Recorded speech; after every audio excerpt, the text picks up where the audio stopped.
दोपहर की धूप सड़क पर ऐसे गिर रही थी जैसे आसमान ने जरा भी रहम न खाने की कसम खा ली हो। डामर से उठती गर्मी पैरों के तलवों तक चुभ रही थी और हवा में धूल के साथ साथ चिड़चिड़ापन भी तैर रहा था। यह वही राष्ट्रीय राजमार्ग था जहां हर दिन सैकड़ों गाड़ियां गुजरती थीं, लेकिन आज रास्ता किसी और का था। पीली बैरिकेड, एक टेढ़ा सा साइन बोर्ड और खाकी वर्दी में खड़े कुछ लोग साफ बता रहे थे कि यह सिर्फ सड़क नहीं बल्कि अधिकार का इलाका है। हॉर्न बज रहे थे, लोग खिड़कियों से झांक रहे थे और हर किसी के चेहरे पर एक ही सवाल लिखा था, आज यहां देरी क्यों तय है। उसी शोर और भीड़ के बीच एक पुरानी सी ऑटो रिक्शा हिचकोले खाते हुए रुकी, जैसे उसे भी पता हो कि आज उसका दिन अच्छा नहीं है। रिक्शा चलाने वाला आदमी रमेश, उम्र में 40 के पार, चेहरा धूप से जला हुआ, आंखों में थकान और डर दोनों लिए, धीरे धीरे नीचे उतरा। उसने बिना कुछ कहे अपने कागज संभाले, जैसे पहले से जानता हो कि अब क्या होने वाला है। सामने खड़ा था दरोगा महेश यादव, चौड़ी छाती, तनी हुई गर्दन और आंखों में वह घमंड जो सालों तक बिना सवाल किए सलाम मिलने से पैदा होता है। उसने रमेश की तरफ ऐसे देखा जैसे वह आदमी नहीं, कोई गलती हो। कागज दिखा, आवाज में हुक्म था, सवाल नहीं। रमेश ने कांपते हाथों से सारे कागज आगे बढ़ाए, लाइसेंस, परमिट, बीमा, सब कुछ। दरोगा ने एक एक कागज देखा नहीं, बस पलटा, जैसे देखने का नाटक कर रहा हो। फिर अचानक उसकी आवाज तेज हो गई, ये सब फर्जी हैं। समझता क्या है तू, सिस्टम को बेवकूफ। रमेश घबरा गया। साहब, सब ओरिजिनल हैं, रोज इसी रास्ते से चलता हूं, घर में बच्चे हैं साहब। उसकी आवाज में गिड़गिड़ाहट थी, लेकिन आसपास खड़े लोग सिर झुकाए खामोश थे। कोई आगे नहीं आया। किसी ने यह नहीं कहा कि आदमी सच बोल रहा है। दरोगा के होंठों पर हल्की मुस्कान आई, वह मुस्कान जो ताकत मिलने पर आती है।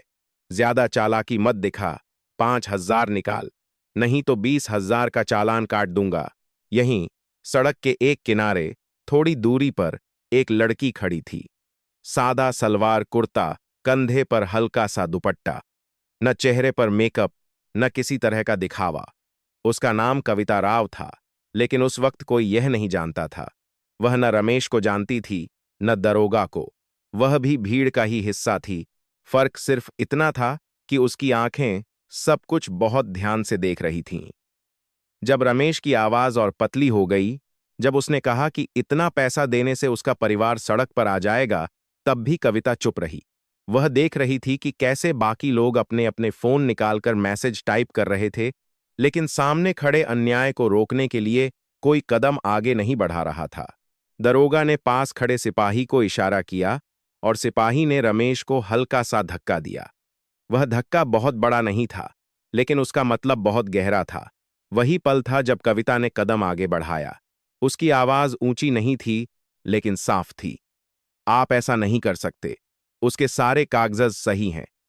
सड़क पर जैसे अचानक एक सेकंड के लिए शोर कम हो गया। दरोगा ने मुड़कर उसे देखा, ऊपर से नीचे तक, जैसे किसी चीज का मोल लगा रहा हो। तू कौन होती है बीच में बोलने वाली? सरकारी काम में दखल दे रही है? कविता ने नजरें नहीं झुकाईं। मैं एक नागरिक हूं और आप गलत कर रहे हैं। यह कहना आसान था, लेकिन उस माहौल में यह वाक्य एक चुनौती था। दरोगा की आवाज अब और सख्त हो गई। ज्यादा हीरो बनने का शौक है? जा यहां से, वरना तुझे भी अंदर कर दूंगा। आसपास खड़े कुछ लोग फुसफुसाने लगे। किसी ने कहा, लड़की है, छोड़ देगी। किसी ने कहा, फालतू में पंगा ले रही है। लेकिन किसी ने दरोगा से यह नहीं कहा कि वह गलत है। कविता के चेहरे पर न गुस्सा था, न डर, बस एक ठंडा सा आत्मविश्वास। आपकी वर्दी आपको यह हक नहीं देती कि आप किसी गरीब को लूटें। यह सुनते ही दरोगा हंस पड़ा। वर्दी फ्री में नहीं मिलती, समझी? इसमें पैसा लगता है, और जब पैसा लगता है तो वसूल भी करना पड़ता है। यह वाक्य सड़क पर पड़े पत्थर की तरह गिरा। कुछ लोगों ने सिर झुका लिया, कुछ ने दूसरी तरफ देखना बेहतर समझा। रमेश की आंखों में आंसू आ गए। वह जानता था कि अब मामला बिगड़ गया है। बहन जी, आप मत बोलिए, ये लोग खतरनाक हैं, उसने धीमे से कहा। कविता ने उसकी तरफ देखा और पहली बार उसकी आंखों में कुछ बदला। यह सहानुभूति नहीं थी, यह उससे कहीं ज्यादा था। दरोगा ने एक कदम आगे बढ़ाया। तेरी हिम्मत कैसे हुई एक सीनियर ऑफिसर से ऐसे बात करने की? समझती क्या है अपने आप को? उसके शब्दों में जहर था। कविता ने जवाब दिया, मैं वही हूं जो आप भूल गए हैं, एक इंसान। भीड़ में खड़े लोग अब पूरी तरह देख रहे थे। कुछ फोन कैमरे ऑन हो चुके थे, लेकिन ज्यादातर लोग अब भी खामोश थे। दरोगा ने अपने सिपाहियों को इशारा किया, इसे ले चलो, बहुत ज्यादा बोल रही है। यह कहानी का वह मोड़ था जहां से सब कुछ बदल सकता था, लेकिन उस पल किसी को नहीं पता था। कविता ने कोई विरोध नहीं किया जब सिपाही उसकी तरफ बढ़े। उसने बस इतना कहा, थाने ले जाना आसान है, लेकिन वहां से बाहर कौन कैसे निकलेगा, यह हर किसी के बस की बात नहीं होती। दरोगा ने इस बात को धमकी समझकर हंसी में उड़ा दिया। बहुत डायलॉग मारती है, चल। सिपाही ने उसका हाथ पकड़ा। उस स्पर्श में न सम्मान था, न जरूरत, बस ताकत का प्रदर्शन था। भीड़ में किसी ने आवाज नहीं उठाई। रमेश की नजरें जमीन पर थीं। सड़क पर ट्रैफिक फिर से रुक गया, लेकिन इस बार वजह सिर्फ बैरिकेड नहीं थी, बल्कि वह चुप्पी थी जो हर किसी ने ओढ़ रखी थी। जब कविता को सड़क के बीच से ले जाया जा रहा था, तब भी किसी ने नहीं पूछा कि वह कौन है। किसी ने यह नहीं सोचा कि शायद वह सही हो। उस वक्त सबको बस यही लग रहा था कि एक और आवाज दबा दी गई है। धूप वैसे ही तेज थी, हवा वैसे ही गर्म थी, और सड़क वैसे ही लंबी।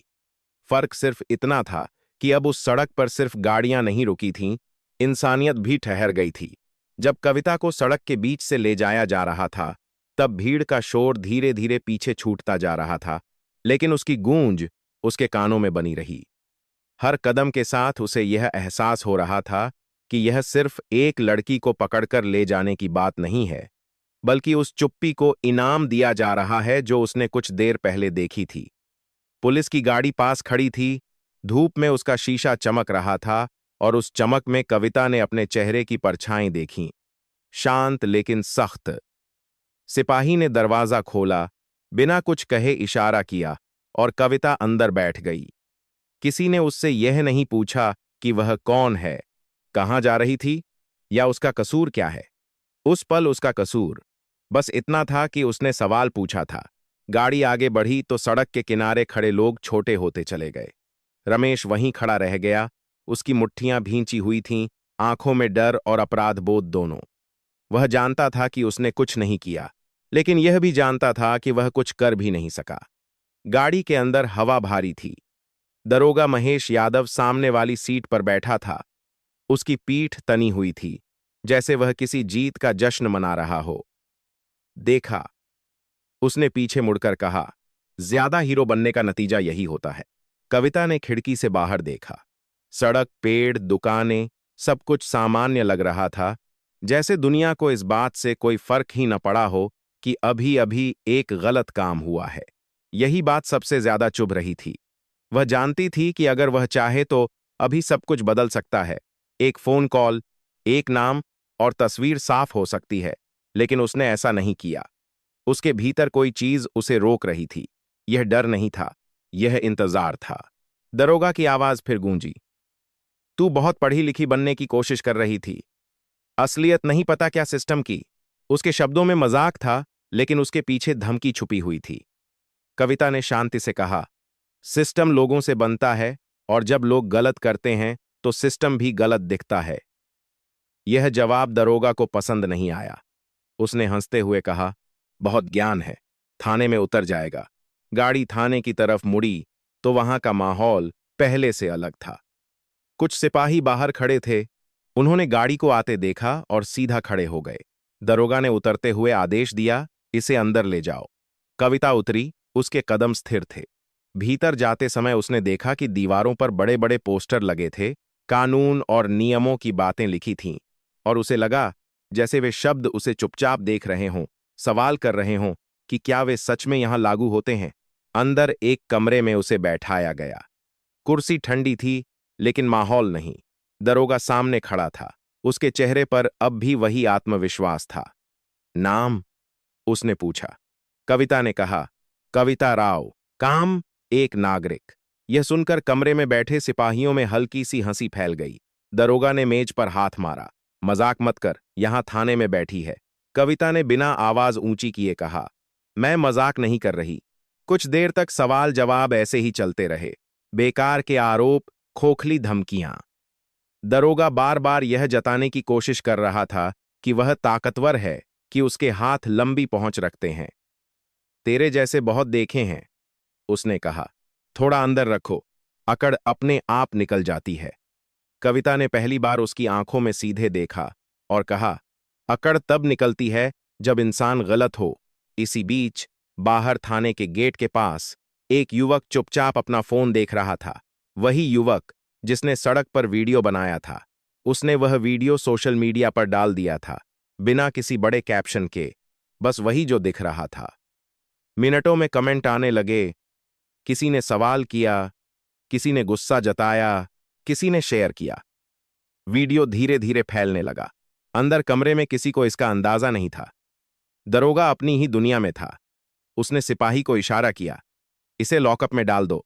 थोड़ा वक्त अंदर रहेगी तो दिमाग ठंडा हो जाएगा। सिपाही ने कविता की तरफ देखा। उसकी आंखों में हिचक थी, लेकिन उसने कुछ कहा नहीं। दरवाजा खुला और कविता को एक छोटे से कमरे में ले जाया गया। वह कमरा अंधेरा नहीं था, लेकिन उसमें रोशनी भी कम थी। दरवाजा बंद हुआ और एक पल के लिए सब शांत हो गया। कविता ने दीवार से पीठ टिकाई। उसने आंखें बंद कीं, गहरी सांस ली। बाहर से आवाजें आ रही थीं, किसी का हंसना, किसी का चलना। वह अकेली थी, लेकिन कमजोर नहीं। उसे पता था कि बाहर क्या हो रहा है। उसे यह भी पता था कि यह सब ज्यादा देर नहीं चलेगा, लेकिन फिर भी उसने इंतजार किया। यह इंतजार सिर्फ अपने लिए नहीं था, यह उस हर इंसान के लिए था जो रोज ऐसे ही चुपचाप सहता है। कुछ देर बाद दरोगा फिर आया। उसके चेहरे पर अब भी वही हंसी थी। बहुत शांति है यहां, है ना? उसने कहा। सोचने का टाइम मिल जाता है। कविता ने जवाब नहीं दिया। उसकी चुप्पी दरोगा को चुभ रही थी। बोल क्यों नहीं रही? अब सारी हीरोपंती निकल गई? कविता ने धीरे से कहा, मैं चुप हूं, इसका मतलब यह नहीं कि मैं डरती हूं। उसी समय बाहर एक सिपाही भागता हुआ आया। उसने दरोगा के कान में कुछ कहा। दरोगा का चेहरा एक पल के लिए बदला, फिर उसने खुद को संभाल लिया। फालतू बातें होंगी, उसने कहा। मीडिया को काम चाहिए। उसने कविता की तरफ देखकर जोड़ा। मजरा का ताम है, एक करता है, मजरा का ताम है, तेरे वीडियो से कुछ नहीं होगा। लेकिन बाहर माहौल बदल रहा था। कुछ पत्रकार थाने के बाहर खड़े हो गए थे। सवाल पूछे जा रहे थे। फोन कॉल आने लगे थे। यह सब धीरे धीरे, जैसे किसी तूफान के पहले हवा बदलती है। अंदर कमरे में कविता को यह सब महसूस हो रहा था, बिना देखे, बिना सुने। उसने खड़े होकर दरवाजे की तरफ देखा और मन ही मन कहा, अब बात सिर्फ मेरी नहीं रही। दरोगा ने आदेश दिया कि कविता को फिर से गाड़ी में बैठाया जाए। यहां ज्यादा तमाशा हो रहा है, उसने कहा। इसे दूसरी जगह ले चलते हैं।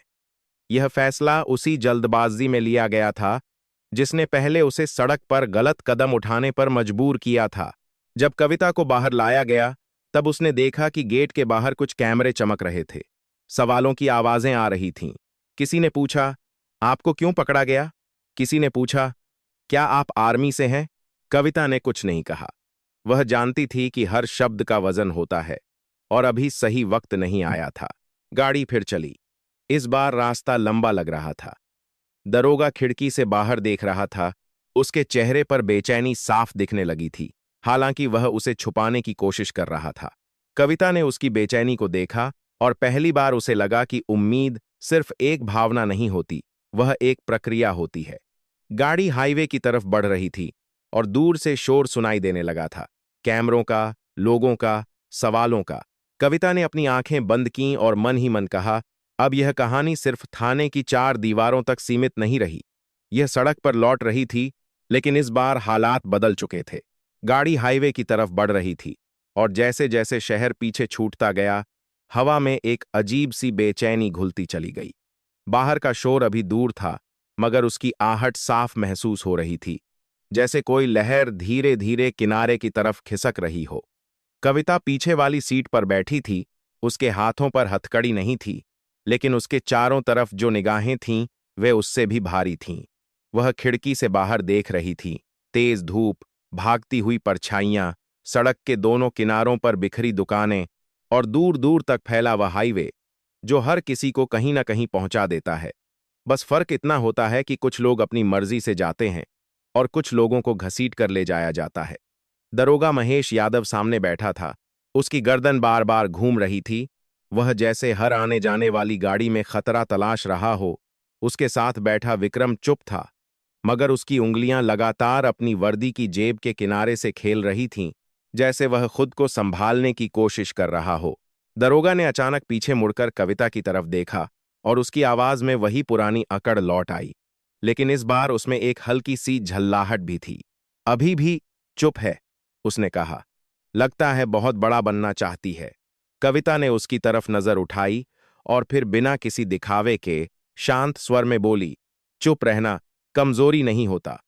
दरोगा ने तिरछी मुस्कान के साथ कहा, कमजोरी हो या ताकत, थाने में सब बराबर हो जाते हैं। कविता ने धीरे से कहा, बराबरी तब होती है जब कानून बराबर हो। यह वाक्य छोटे से अंदरूनी बम की तरह गाड़ी में फूटा, क्योंकि विक्रम ने पहली बार हल्का सा सिर घुमाया, जैसे उसे लगा हो कि कोई बात सही जगह पर लग गई है। थोड़ी देर बाद दरोगा का फोन बजा। उसने जल्दी से उठाया, स्क्रीन पर नाम पढ़ा, फिर चेहरे पर बनावटी हंसी लाकर बोला, हाँ जी, बोलिए। अरे साहब, छोटी सी बात है, एक लड़की है, बहुत ड्रामा कर रही थी। हाँ हाँ, कंट्रोल में है। जी जी। उसने कॉल काटा तो उसकी हंसी गायब हो गई और उसकी आंखों में चुभन आ गई। वह विक्रम की तरफ मुड़ा। देख रहा है, उसने धीमे मगर सख्त स्वर में कहा, ये मीडिया वाले बस आग लगाते हैं, हम अपना काम करेंगे। विक्रम ने धीरे से कहा, सर, बाहर माहौल बिगड़ रहा है। वीडियो? दरोगा ने उसकी बात काट दी। वीडियो से क्या होता है, 4 दिन शोर, फिर सब शांत। लोग भूल जाते हैं, लेकिन लोग भूल नहीं रहे थे। हाईवे की तरफ बढ़ते हुए हर 5 मिनट में एक और फोन कॉल, एक और मैसेज, एक और नोटिफिकेशन गाड़ी की हवा को भारी करता जा रहा था। दरोगा जितना इसे नजरअंदाजत करने की कोशिश कर रहा था, उतना ही उसकी बेचैनी बढ़ रही थी। उसने खिड़की से बाहर देखा तो एक जगह दूर से कैमरों की चमक दिखी। कुछ लोग सड़क किनारे खड़े थे, कुछ माइक्रोफोन लिए हुए। उसने तुरंत ड्राइवर को आदेश दिया, स्पीड बढ़ाओ और लाइन मत तोड़ना। हमें रोकने की कोशिश करें तो साइड से निकल जाना। ड्राइवर ने हाँ में सिर हिलाया, लेकिन उसके हाथ स्टीयरिंग पर और ज्यादा कस गए। कविता ने अब तक बहुत कम शब्द बोले थे, लेकिन उसके भीतर लगातार एक संवाद चल रहा था। वह जानती थी कि उसके पास रास्ते हैं, और वह भी ऐसे रास्ते जिन पर चलने के बाद दरोगा की अकड़ सिर्फ टूटती नहीं, मिट्टी में मिल जाती। वह चाहती तो उसी वक्त अपना नाम, अपनी पहचान, अपना पद बता सकती थी, एक कॉल कर सकती थी, एक आदेश दे सकती थी, और फिर यह गाड़ी आगे बढ़ने के बजाय पीछे लौट जाती। लेकिन उसने खुद को रोका। उसने अपने भीतर के गुस्से को कसकर थाम रखा था, जैसे सैनिक अपने हथियार को सिर्फ सही समय पर उठाता है। उसे याद था कि ताकत का मतलब सिर्फ जीतना नहीं होता, ताकत का मतलब सही तरीके से जीतना होता है। और आज अगर वह सिर्फ अपने लिए लड़ेगी, तो रमेश जैसे लोग फिर भी रोज हारते रहेंगे। गाड़ी एक जगह धीमी हुई। सामने ट्रैफिक थोड़ा जमा था। दूर से आवाजें आने लगीं, लोगों के नारे नहीं, बल्कि सवाल, कैमरों की खड़खड़ाहट और पत्रकारों का वह उन्मादी उत्साह जो किसी बड़ी खबर की खुशबू पाकर जाग उठता है। दरोगा ने गुस्से में कहा, ये लोग हाईवे को तमाशा बना देंगे। विक्रम ने धीरे से कहा, सर, यह लड़की, अगर सच में। दरोगा ने उसे घूरा, अगर वगर कुछ नहीं, मैं जो कह रहा हूं वही सच है। फिर उसने पीछे मुड़कर कविता की तरफ देखा। देख, तेरे लिए तमाशा कर रहे हैं। खुश हो गई? अब बोल, तू कौन है?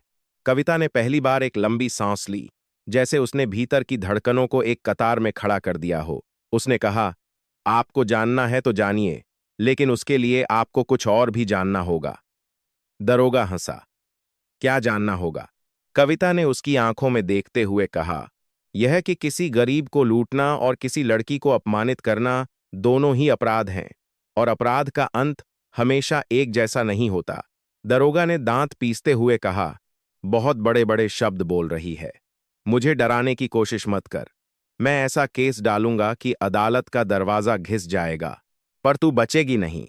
यह वही क्षण था जहां कहानी सिर्फ एक गिरफ्तारी से आगे निकलकर नैतिकता की परीक्षा बन गई। कविता के सामने विकल्प था। वह चाहती तो अब उसी वक्त अपने अधिकार का इस्तेमाल करके इन सबको रोक सकती थी। वह चाहती तो दरोगा की धमकियों को एक झटके में मजाक बना सकती थी। लेकिन उसने फिर भी खुद को रोका, और यही रोक उसकी सबसे बड़ी ताकत थी। उसने कहा, आप केस डाल दीजिए, मैं बचूं या न बचूं ये बाद में देखेंगे, लेकिन आज जो आपने रमेश के साथ किया उसका जवाब आपको देना पड़ेगा। विक्रम का चेहरा पीला पड़ गया।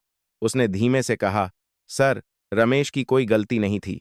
दरोगा ने तुरंत उसे डांटा, तू मेरी वर्दी में रहकर मेरे खिलाफ बोल रहा है, तेरी नौकरी खा जाऊंगा। विक्रम चुप हो गया, लेकिन उसके भीतर कुछ टूट चुका था।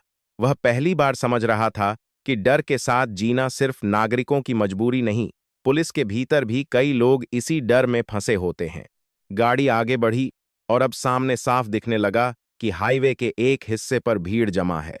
कुछ लोग मोबाइल उठाए खड़े थे, कुछ पत्रकारों के साथ, और कुछ ऐसे भी थे जिनके चेहरे पर गुस्सा था। एक रिपोर्टर चिल्ला रही थी, क्या यह वही लड़की है जिसे बिना वजह पकड़ा गया? क्या यह आर्मी से है? कैमरे गाड़ी की तरफ घूम गए। ड्राइवर ने ब्रेक दबाया तो गाड़ी हल्के से झटकी।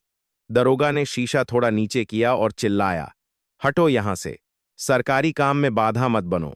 उसी समय एक बाइक तेजी से भीड़ के किनारे से निकली और थोड़ी दूर पर रुकी। उस पर बैठा एक जवान उतरा। उसके कदम तेज थे और आंखों में आग थी। वह सीधे भीड़ के बीच से निकलकर गाड़ी के सामने आया। उसके पीछे 2-3 और लोग थे, जिनकी चाल और अनुशासन साफ बता रहा था कि वे सामान्य लोग नहीं हैं। दरोगा के चेहरे का रंग बदल गया। विक्रम ने धीमे से कहा, एक सर, ये। दरोगा ने खुद को संभालते हुए कहा, ये कौन है? कविता ने खिड़की से बाहर देखा। उसने उस जवान की आंखों में अपनी ही चिंता का प्रतिबिंब देखा, लेकिन साथ ही एक भरोसा भी। जवान ने गाड़ी की तरफ देखकर ऊंचे स्वर में कहा, मैडम, आप ठीक हैं? यह एक साधारण सवाल था, लेकिन उस सवाल ने हवा का तापमान बदल दिया। भीड़ में खुसुर-पुसुर फैल गई। पत्रकारों ने माइक्रोफोन आगे कर दिए। कैमरे जूम करने लगे। दरोगा ने तुरंत गाड़ी का दरवाजा खोलकर उतरने की कोशिश की, जैसे वह परिस्थिति को अपने नियंत्रण में दिखाना चाहता हो। उसने जवान को घूरकर कहा, तू कौन है? रास्ते से हट। जवान ने बिना डरे जवाब दिया, मैं सेना से हूं और मैं अपनी सीनियर ऑफिसर के बारे में पूछ रहा हूं। यह सुनते ही दरोगा की अकड़ जैसे अचानक हिचकिचाई। विक्रम का चेहरा राहत और डर के बीच फंस गया। कविता अब भी गाड़ी के अंदर बैठी थी। उसके चेहरे पर न जीत का घमंड था, न बदले की चमक। बस वही शांति थी जो तूफान से पहले समुद्र की सतह पर होती है। उसने दरवाजा खोला और धीरे से बाहर उतरी। कैमरे चमके, लोगों की आवाजें तेज हो गईं। किसी ने कहा, ये आर्मी है। किसी ने कहा, पुलिस ने गलत किया। And quote. कविता ने जवान की तरफ देखा और बहुत संयम से कहा, मैं ठीक हूं, पीछे हटो, कोई हिंसा नहीं। जवान का गुस्सा थम गया, लेकिन उसकी सांसें अभी भी तेज थीं। उसने दांत पीसते हुए कहा, मैडम, इनकी हिम्मत। कविता ने उसे बीच में रोक दिया। हिम्मत तब बढ़ती है जब हम भी वही भाषा बोलते हैं। आज हम कानून की भाषा बोलेंगे। दरोगा ने खुद को बचाने के लिए तुरंत आवाज ऊंची की, देखिए, हमें नहीं पता था ये कौन है। ये तो ड्रामा कर रही थी। हमने तो नियम के हिसाब से। कविता ने पहली बार उसकी तरफ ऐसा देखा कि दरोगा के शब्द गले में अटक गए।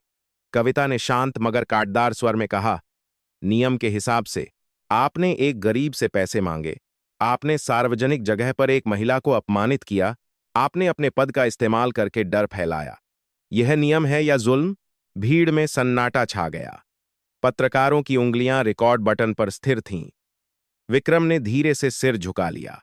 दरोगा की आंखें इधर उधर भागने लगीं, और इसी पल कहानी का नैतिक केंद्र साफ हो गया। यह सिर्फ कविता की इज्जत का मामला नहीं था, यह उस हर रमेश का मामला था, जिसे रोज कागजज फर्जी हैं कहकर लूटा जाता है। कविता ने एक कदम आगे बढ़ाया और कहा, मैं अपनी पहचान बताकर इस लड़ाई को आसान बना सकती थी, लेकिन फिर यह सिर्फ मेरी कहानी रह जाती। मैं चाहती थी कि आप सब देखें कि जब एक सामान्य नागरिक बोलता है तो उसे कैसे कुचला जाता है, और यही सच्चाई है जो बदलनी चाहिए। यह सुनते ही भीड़ में कुछ लोग भावुक हो गए। किसी ने कहा, मैडम सही बोल रही हैं। किसी ने रमेश को ढूंढना शुरू किया। पत्रकारों ने सवालों की बौछार कर दी। दरोगा ने अपनी वर्दी को सीधा किया, जैसे कपड़ा सीधा कर लेने से अपराध सीधा हो जाएगा। वह बोला, मैडम, हमसे गलती हो गई, माफ कर दीजिए। कविता ने उसकी तरफ देखा और बहुत धीमे स्वर में कहा, माफी मांगना आसान है, लेकिन इंसान बनना मुश्किल। और आज मैं यहां बदला लेने नहीं आई हूं, आज मैं यहां सच दिखाने आई हूं। हाईवे पर धूप अब भी तेज थी, लेकिन उस धूप के बीच पहली बार ऐसा लगा जैसे किसी ने अंधेरे पर रोशनी डाल दी हो। कहानी अब उस मोड़ पर पहुंच चुकी थी जहां हर शब्द का असर होगा, हर फैसला सिस्टम की दीवारों पर दस्तक देगा, और यह तय होगा कि कानून सिर्फ किताबों में रहेगा या सड़क पर भी जिएगा। हाईवे पर खड़ा वह सन्नाटा किसी शोर से कम नहीं था। कैमरों की लाइटें लगातार चमक रही थीं, माइक्रोफोन हवा में तने हुए थे, लेकिन कविता के चारों तरफ जो खालीपन था वह सब पर भारी पड़ रहा था। सामने खड़े लोग उसे देख रहे थे, कोई सम्मान से, कोई हैरानी से, कोई सिर्फ तमाशे की तरह। और उसी भीड़ के बीच वह खुद को पहले से कहीं ज्यादा अकेला महसूस कर रही थी। अभी कुछ देर पहले तक वह एक आम लड़की मानी जा रही थी, और अब अचानक उसका हर कदम, हर शब्द खबर बन चुका था। लेकिन इस बदलाव के बावजूद उसके भीतर की पीड़ा वैसी ही थी, क्योंकि असली चोट पहचान छुपाने या खुलने से नहीं, अपमान सहने से लगती है। दरोगा महेश यादव कुछ दूरी पर खड़ा था। उसके चेहरे पर घबराहट साफ झलक रही थी, लेकिन वह अभी भी पूरी तरह टूटने को तैयार नहीं था। वह बार बार अपने फोन को देख रहा था, कॉल कर रहा था, जैसे किसी ऊपर बैठे सहारे से खुद को जोड़कर रखना चाहता हो। विक्रम उसके पास खड़ा था, अब भी वर्दी में, लेकिन उसकी रीढ़ सीधी नहीं थी, जैसे भीतर से कुछ दबा हुआ उसे झुका रहा हो। उसने इधर उधर देखा, भीड़, मीडिया, सेना के जवान, और फिर कविता की तरफ, और उसे पहली बार यह एहसास हुआ कि सही और गलत के बीच खड़े होकर चुप रहना भी एक अपराध होता है। कविता को फिर से गाड़ी में बैठाया गया। इस बार हथकड़ी नहीं थी, लेकिन हालात पहले से ज्यादा भारी थे। गाड़ी आगे बढ़ी तो बाहर लोग पीछे छूटते गए, लेकिन उनके सवाल, उनकी निगाहें, उनकी उम्मीदें सब गाड़ी के भीतर घुस आईं। कविता ने सिर टिकाकर आंखें बंद कीं। उसके कानों में अब भी रमेश की आवाज गूंज रही थी, उसकी गिड़गिड़ाहट, उसका डर। उसे याद आया कि कैसे उस आदमी ने सिर्फ इतना कहा था कि उसके बच्चे हैं, और कैसे वह वाक्य सड़क पर बिखर कर रह गया था। गाड़ी एक अस्थायी चौकी के पास रुकी। यह कोई बड़ा थाना नहीं था, बस एक छोटा सा ढांचा, जहां रोज छोटे लोग लाए जाते हैं और छोटे फैसले लिए जाते हैं, लेकिन उन फैसलों का बोझ किसी की पूरी जिंदगी पर पड़ जाता है। कविता को भीतर ले जाया गया। एक साधा सा कमरा, दीवारों पर पीलापन, एक टेबल, दो कुर्सियां।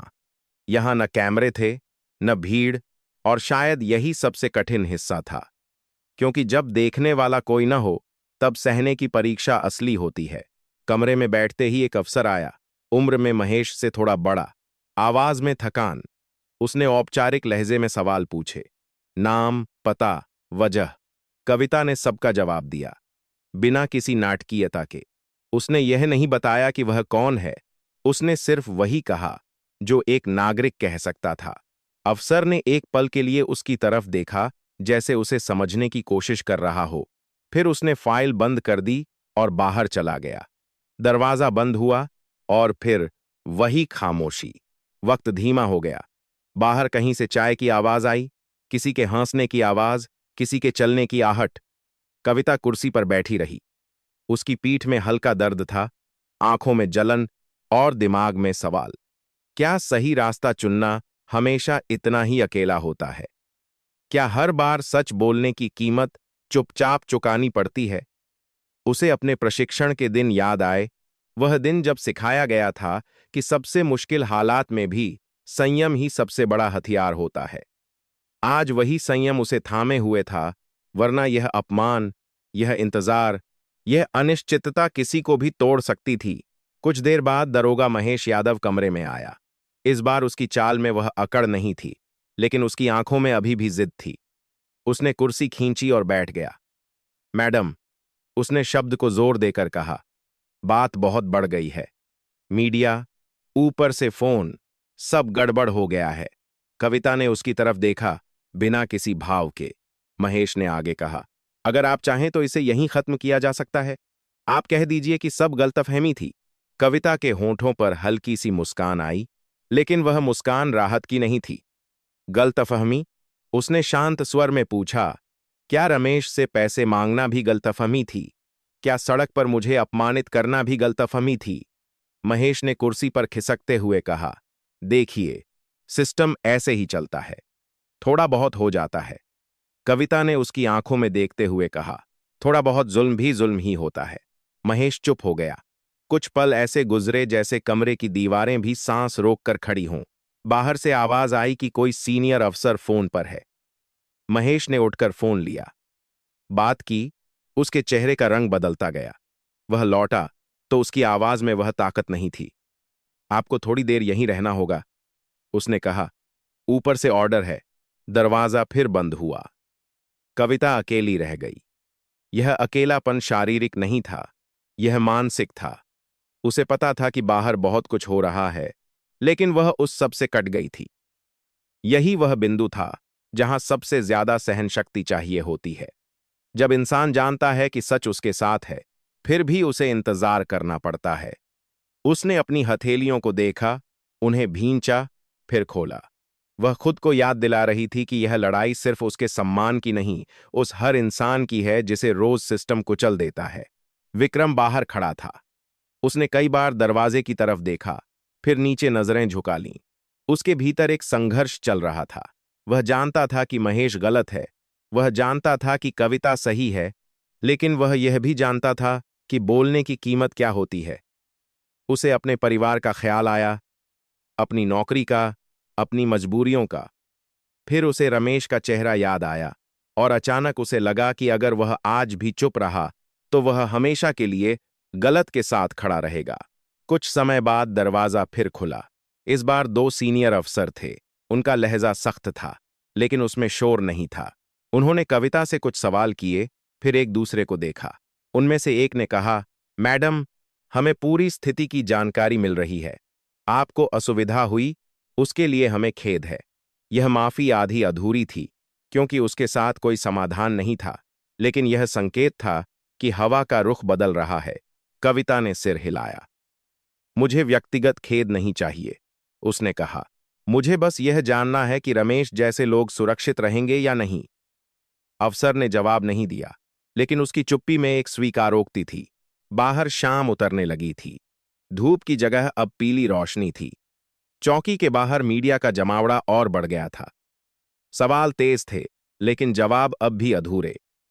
कविता को अभी बाहर नहीं लाया गया। उसे इंतजार करना था, और यही इंतजार इस अध्याय की आत्मा था। क्योंकि यहां कोई जीत नहीं थी, कोई तालियां नहीं थीं, सिर्फ एक इंसान था जो अपने फैसले के साथ खड़ा था, थका हुआ, लेकिन झुका हुआ नहीं। उसने खिड़की से बाहर देखा। दूर सड़क पर गाड़ियां चल रही थीं, लोग अपने अपने घर जा रहे थे। किसी को पता नहीं था कि इस छोटे से कमरे में एक ऐसी परीक्षा चल रही है जो सिस्टम की नींव को छू रही है। कविता ने आंखें बंद कीं और मन ही मन कहा, यह रास्ता कठिन है, लेकिन यही सही है। और इसी विचार के साथ यह अध्याय खत्म नहीं हुआ, बल्कि और गहराता चला गया, क्योंकि असली सवाल अभी बाकी था। क्या सहनशीलता की भी कोई सीमा होती है? और अगर होती है, तो उसके पार क्या होता है? शाम पूरी तरह उतर चुकी थी, और चौकी के बाहर लगी लाइटें हाईवे की धूल में पीली आभा फैला रही थीं। हवा में अब सिर्फ गर्मी नहीं थी, उसमें बेचैनी भी थी, जैसे हर कोई किसी फैसले का इंतजार कर रहा हो। कैमरों की कतारें और लंबी हो गई थीं, रिपोर्टरों की आवाजें तेज थीं, लेकिन भीतर जो हो रहा था, वह बाहर की हलचल से कहीं ज्यादा भारी था। कविता उसी कमरे में बैठी थी, जहां कुछ देर पहले तक खामोशी थी, लेकिन अब हर मिनट किसी नए मोड़ का संकेत दे रहा था। दरवाजे के बाहर कदमों की आवाजें बार बार रुकतीं, फिर आगे बढ़ जातीं, और हर बार कविता का दिल एक पल के लिए ठहर जाता, फिर संभल जाता। अचानक दरवाजा खुला। इस बार जो अंदर आए, उनकी मौजूदगी अलग थी। उनकी वर्दी में कोई दिखावा नहीं था, लेकिन उनकी चाल में वह आत्मविश्वास था जो आदेश से नहीं, जिम्मेदारी से आता है।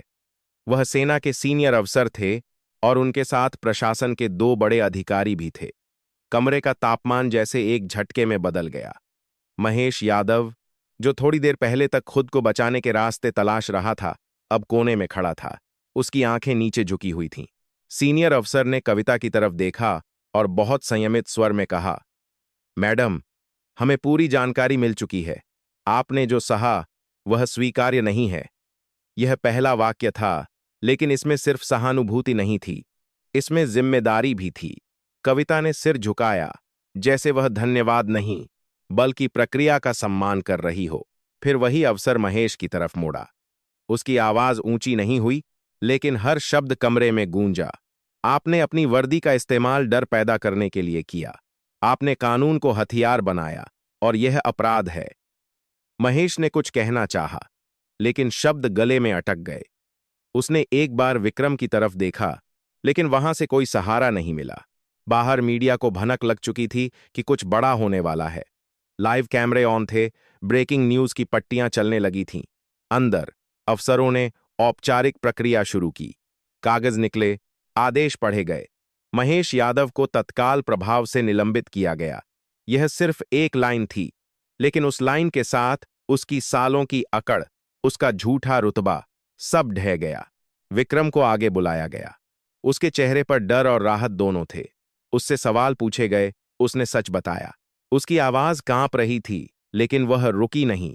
उसने रमेश के साथ हुई ज्यादती के बारे में कहा, सड़क पर हुए अपमान के बारे में कहा, और यह भी कहा कि कैसे उसने पहले चुप रहकर गलत किया। कमरे में एक पल के लिए सन्नाटा छा गया। फिर सीनियर अफसर ने सिर हिलाया, जैसे यह स्वीकार कर रहा हो कि सच बोलने में देर हो सकती है, लेकिन उसका महत्व कम नहीं होता। इसके बाद कविता को बाहर ले जाया गया। जब वह चौकी से बाहर निकली, तो कैमरों की लाइटें एक साथ जलीं। सवालों की बौछार शुरू हो गई। मैडम, क्या आपको न्याय मिला? क्या पुलिस दोषी है? कविता कुछ पल रुकी। उसने भीड़ को देखा, पत्रकारों को देखा, और उन आम लोगों को देखा जो अब भी वहीं खड़े थे, उम्मीद और गुस्से के बीच। उसने बहुत शांत स्वर में कहा, आज जो हो रहा है वह किसी एक व्यक्ति की जीत नहीं है। यह उस सोच की हार है जो गरीब और कमजोर को आसान शिकार समझती है। उसी समय रमेश को आगे लाया गया। वह घबराया हुआ था, लेकिन उसकी आंखों में अब डर से ज्यादा भरोसा था। कविता ने उसकी तरफ देखकर कहा, आपने कुछ गलत नहीं किया। यह एक साधारण वाक्य था, लेकिन रमेश के लिए यह किसी माफी से कम नहीं था। सीनियर अफसर ने सार्वजनिक रूप से आदेश दिया कि रमेश पर लगाया गया हर आरोप वापस लिया जाए और उसे हुए नुकसान की भरपाई की जाए। भीड़ में पहली बार हल्की सी तालियां बजीं, लेकिन वह तालियां जश्न की नहीं थीं, वे राहत की थीं। महेश यादव को बाहर लाया गया। उसकी वर्दी अब भी उसी के शरीर पर थी, लेकिन उसमें वह ताकत नहीं थी जो पहले थी। लोग उसे देख रहे थे, कुछ गुस्से से, कुछ हैरानी से। कोई नारा नहीं लगा, कोई अपमान नहीं हुआ। और यही सबसे बड़ा अंतर था। कविता ने उसकी तरफ देखा और कहा, आज अगर आपको अपमान महसूस हो रहा है, तो इसे याद रखिए। यही अपमान रोज न जाने कितने लोगों को सहना पड़ता है। महेश ने सिर झुका लिया। सीनियर अफसर ने आगे घोषणा की कि पूरे मामले की स्वतंत्र जांच होगी और दोषियों पर कानूनी कार्रवाई की जाएगी। यह सिर्फ एक बयान नहीं था, यह भरोसे की कोशिश थी। मीडिया ने इसे कैद किया। सोशल मीडिया पर वीडियो और बयान आग की तरह फैल गए। लोग चर्चा कर रहे थे, सवाल पूछ रहे थे, और शायद पहली बार यह महसूस कर रहे थे कि उनकी आवाज पूरी तरह बेअसर नहीं है। कविता अब भीड़ से थोड़ा अलग खड़ी थी। उसके चेहरे पर न जीत की खुशी थी, न बदले की संतुष्टि।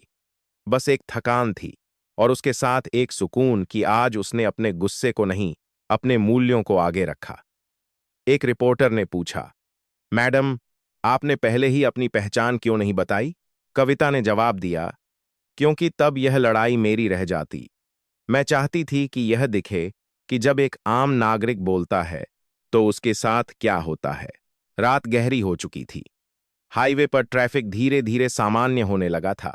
कैमरे बंद हो रहे थे, लोग अपने अपने रास्ते जा रहे थे, लेकिन इस जगह की हवा बदल चुकी थी। यहां अब सिर्फ एक घटना नहीं हुई थी, यहां एक सवाल छोड़ा गया था। कविता ने आखिरी बार चौकी की तरफ देखा और फिर सड़क की तरफ कदम बढ़ाए।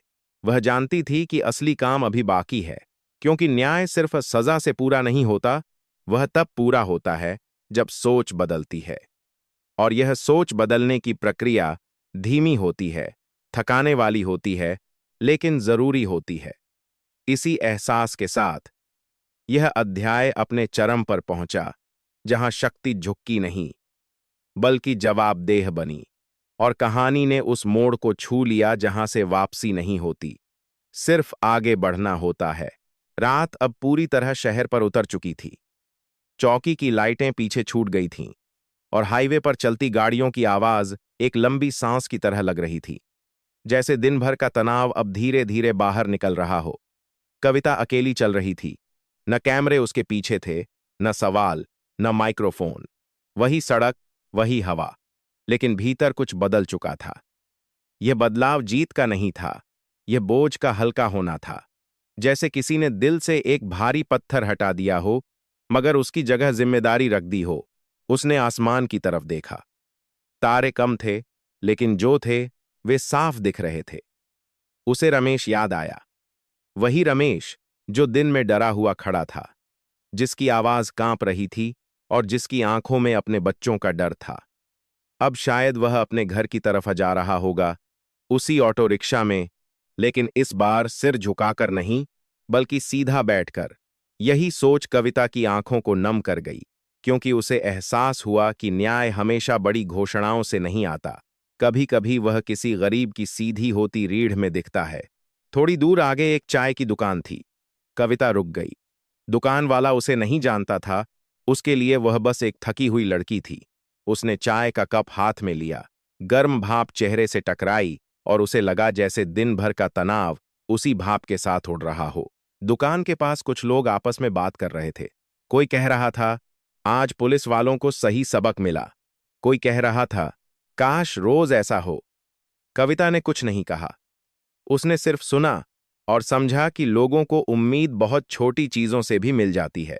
उसी वक्त उसके फोन पर एक मैसेज आया, बॉर्डर से। एक छोटा सा वाक्य, हम सब ठीक हैं, आपका इंतजार है। कविता ने हल्की मुस्कान के साथ फोन जेब में रख लिया। उसे पता था कि उसकी असली जगह वही है, वहां जहां सवाल कम होते हैं और जिम्मेदारी ज्यादा। आज का दिन असाधारण था, लेकिन कल फिर वही अनुशासन, वही कर्तव्य, वही सादगी लौट आएगी। और शायद यही सबसे बड़ी सच्चाई थी कि सच्ची ताकत मंच पर खड़े होकर बोलने में नहीं, बल्कि रोज बिना किसी तालियों के सही काम करने में होती है। उसने चलते चलते एक पल के लिए रुककर पीछे देखा। उस दिशा में जहां चौकी थी, जहां महेश यादव की अकड़ टूटी थी, जहां विक्रम ने सच बोलने की हिम्मत की थी। उसे विक्रम का चेहरा याद आया, डर और राहत के बीच झूलता हुआ। शायद आज उसने पहली बार वर्दी का असली मतलब समझा था। कविता ने मन ही मन सोचा, अगर एक आदमी भी आज सही रास्ते पर मुड़ गया, तो यह दिन बेकार नहीं गया। कविता जानती थी कि हर कहानी का अंत साफ नहीं होता। कुछ लोग सजा से बच निकलते हैं, कुछ सिस्टम में फिर से छुप जाते हैं। लेकिन वह यह भी जानती थी कि आज जो सवाल उठे हैं, वे आसानी से दबाए नहीं जा सकेंगे। हर वीडियो, हर आवाज, हर गवाही सिस्टम की दीवारों पर एक खरोंच छोड़ जाती है। और जब खरोंचें ज्यादा हो जाती हैं, तो दीवारें खुद गिरने लगती हैं। उसने कदम तेज कर दिए। उसे शादी में पहुंचना था, एक साधारण सी खुशी में शामिल होना था, जहां कोई रैंक नहीं पूछता, कोई पहचान नहीं मांगता, बस मुस्कान चाहिए होती है। और शायद यही संतुलन था, यही जीवन का सच, कि इंसान को लड़ना भी आना चाहिए और जीना भी। चलते चलते उसने खुद से एक वादा किया। वह वादा किसी भाषण का हिस्सा नहीं था, किसी आदेश में लिखा नहीं जाएगा। वह वादा बस इतना था कि जब भी वह किसी कमजोर की आवाज सुनेगी, तो उसे अनसुना नहीं करेगी।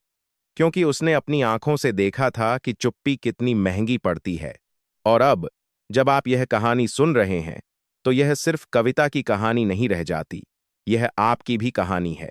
क्योंकि हर दिन कहीं न कहीं कोई रमेश खड़ा होता है, कोई कविता बोलती है और कोई विक्रम चुप रहता है। सवाल यह नहीं है कि सिस्टम कितना ताकतवर है, सवाल यह है कि आप उस पल क्या चुनते हैं। अगर आपको लगता है कि गलत के सामने चुप रहना सही नहीं है, तो इस कहानी को आगे बढ़ाइए, इसे शेयर कीजिए, इस पर अपनी राय दीजिए, और सबसे जरूरी, अपने आसपास होने वाले छोटे छोटे अन्याय पर आंख मत मूंदिए। हो सकता है आपकी एक आवाज किसी और के लिए उम्मीद बन जाए। अगर आप ऐसी ही सच्ची, भावनात्मक और सोचने पर मजबूर करने वाली कहानियां सुनना चाहते हैं, तो इस चैनल से जुड़े रहिए, क्योंकि यहां हम सिर्फ कहानियां नहीं सुनाते, हम सवाल उठाते हैं और सवाल उठते रहेंगे, क्योंकि जब तक सवाल जिंदा हैं, तब तक इंसानियत भी जिंदा है।